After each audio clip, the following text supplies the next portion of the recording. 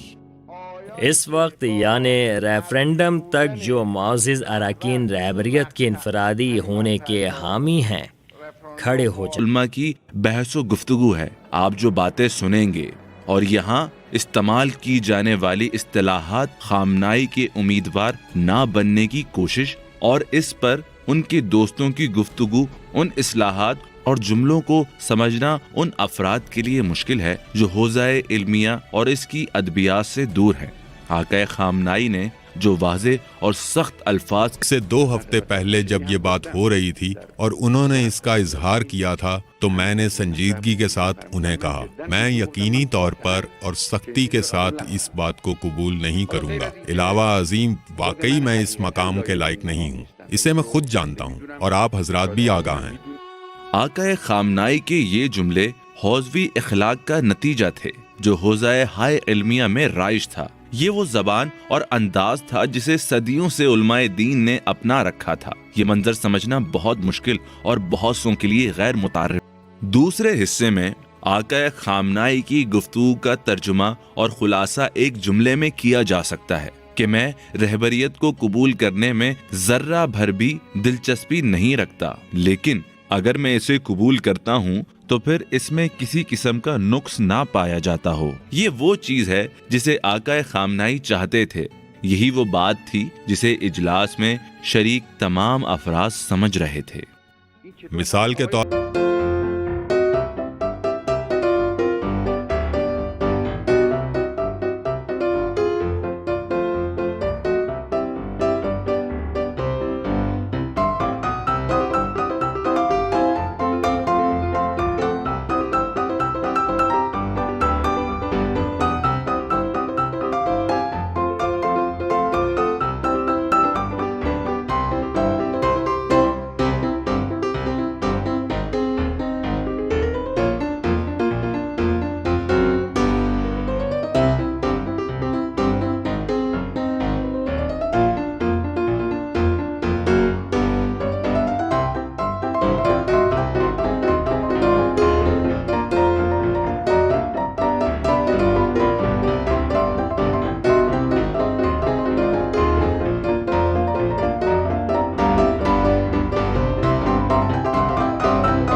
مثال نہیں ملتی ایسے مرد کی تاریخ جس نے تاریخ لکھی ہے اور لکھتا جا رہا ہے۔